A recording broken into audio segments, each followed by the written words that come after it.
Bonjour donc mes chers élèves du deuxième bac option SVT PC agronomie sciences maths. Je continue donc mes cours de renforcement des sciences de la vie et de la terre au niveau des lycées. Pour les options toujours, je vais terminer donc le cours pour les options SVT et PC.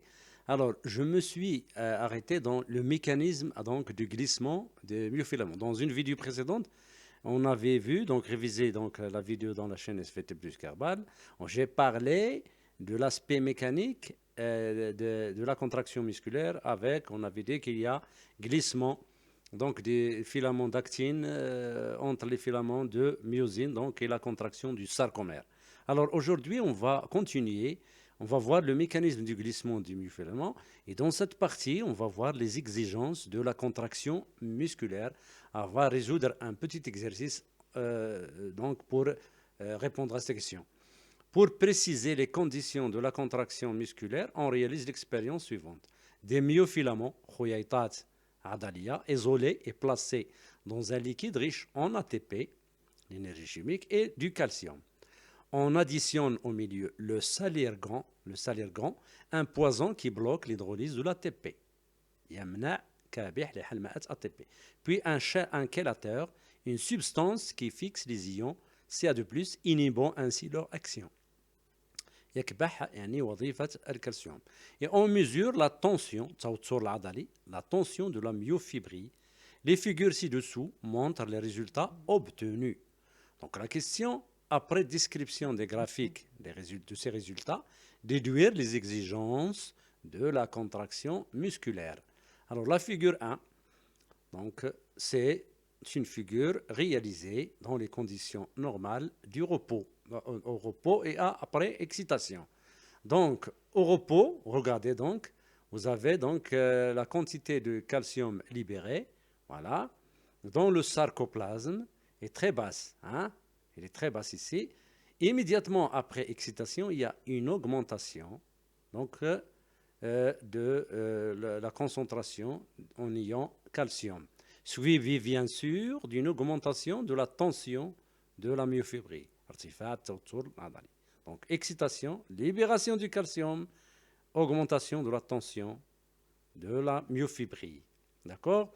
Alors, la figure 2, en présence donc de l'ATP et du calcium, regardez, donc il y a augmentation donc, de la tension de la myofibrie.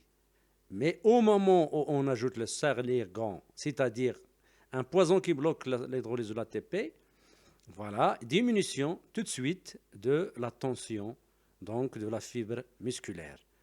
Voilà, donc de cette figure, on peut dire que quoi?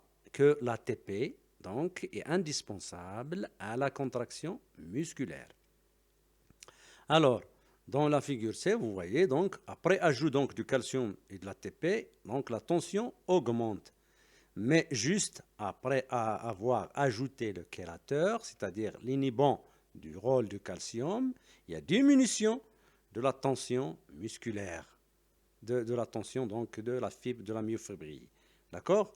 Et après rajout du calcium et de l'ATP, augmentation à nouveau de la tension de la myofibrie. Donc cette expérience, la troisième expérience, donc le chélateur, donc inhibe donc le rôle du calcium. Donc on en déduit que le calcium est indispensable à la contraction musculaire. Donc que peut-on déduire donc de ces résultats, tous ces résultats? Donc les exigences de la contraction musculaire, nécessité de l'ATP, figure 2, nécessité du calcium, l'expérience 3. D'accord? Donc de l'expérience 2, l'ATP est indispensable à la contraction, puisqu'après avoir ajouté le salirgan, il y a diminution de la tension. Ici, le calcium est indispensable, puisqu'après ajout du chélateur, diminution de la tension musculaire. Rajout du calcium et de l'ATP, donc augmentation de la tension. Donc les exigences sont l'ATP, l'énergie chimique et le calcium. Mais il faut poser une question, quel est le rôle de ces ions calcium? On passe donc aux données ici. Donc je vais vous expliquer. Donc vous avez donc Rappelons donc au niveau moléculaire de quoi est constituée l'actine. Donc l'actine est liée à d'autres protéines, en bleu ici, la tropomyosine, et une autre, donc ici en marron, c'est boule marron ici, c'est la troponine. Alors ici vous avez donc l'actine, c'est donc ces molécules, voilà. Elle est liée à la tropomyosine en bleu ici. Alors la tropomyosine, c'est elle qui cache les sites de fixation de la myosine ici. Vous avez les têtes de myosine, elles fixent donc l'ATP. Donc pour qu'il y ait contraction, il faut que les têtes de myosine s'attachent donc à l'actine au niveau des sites de fixation masqués par la tropomyosine. Alors, quel est le rôle du calcium? En présence du calcium, donc là, on a l'actine, on a la troponine, on a en bleu ici tropomyosine. Donc, en présence, donc après excitation, libération du calcium, le calcium se fixe sur la troponine. Voilà, il se fixe sur la troponine.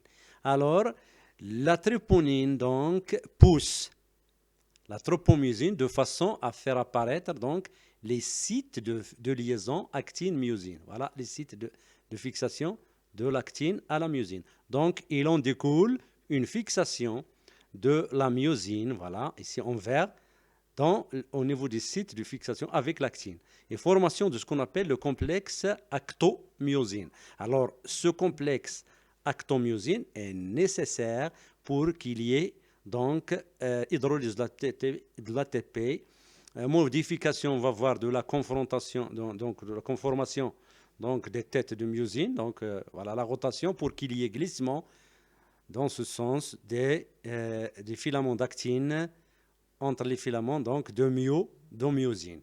Donc je récapitule, le calcium, il se fixe sur la troponine pousse la tropomyosine ici en bleu, libération des sites de fixation de l'actine à la myosine, fixation de l'actine à la myosine, formation donc de complexe actomyosine qui est une enzyme qui va hydrolyser donc l'ATP en ADP plus PI.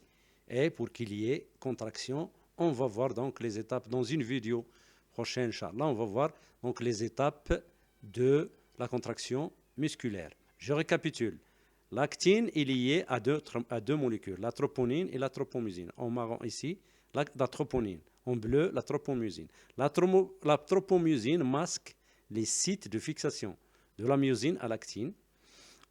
Après excitation, libération du calcium, le calcium se fixe sur la troponine pousse la tropomyosine, apparition des sites de fixation de la myosine à l'actine, fixation de la myosine à l'actine au niveau de ces sites et formation du complexe actomyosine.